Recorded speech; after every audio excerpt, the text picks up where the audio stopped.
Asalaamu calaykum. Ku soo dhawaada mawduuceena. Wuxuu ku saabsan yahay qisada geemka Subway Surfer.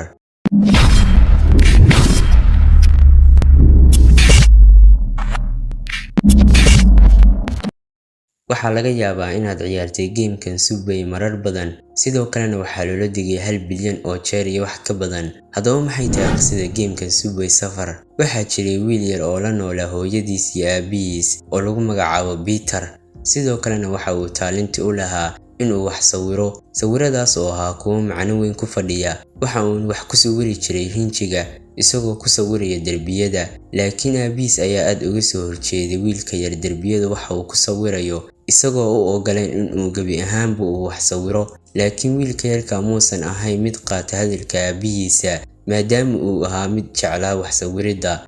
Markuu jiray da'da 5 sano, xaflad sanad guuraha oo ka jirtay iskuulkiisa ayaa waxaa dhacday inuu wax ku sawiro derbiyada iskuulka ka mid ah sawir aad u qurux badan. Kadib waxaa arkay sawirkii maamulaha iskuulka, waxa uuna u yeeray Peter aabihiisa. Kadib markii uu yimid aabihiisa, waxa uu arkay sawirkii uu sawiray wiilkiisa, laakiin kuma uusan farxin aabihiisa sawirka wiilkiisa, isagoonan canaantay wiilkiisa.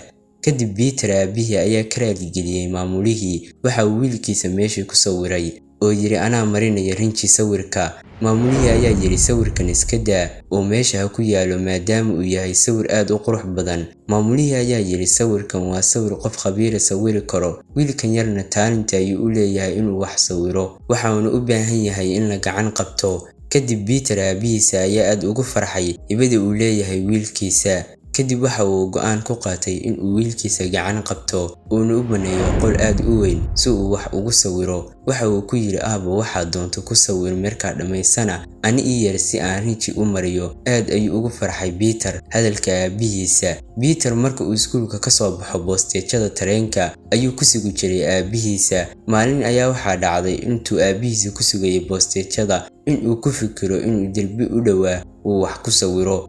Kadib isagoo ku sawiraya derbiga ayaa waxaa arkay askari oo u dhawaaqay Peter. Peter ayaa waxa uu ka cabsaday inuu askariga ciqaabo, waxaana ka cararay dhanka wadada tareenka, waxaana maray tareenka. Sidaas ayuuna ku dhintay Peter. Kadib aabihiisa ayaa yimi meesha uu wiilkiisa ku sugayay.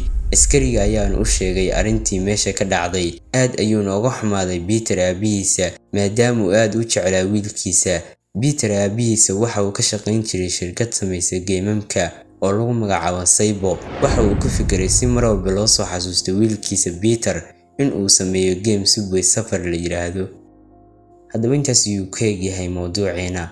Tani muuqaalkiisa xiga inta ku kulmi doono wax niga tagaya sidaas iyo wassalaamu calaykum waraxmatullaahi tacaala wabarakaatuh.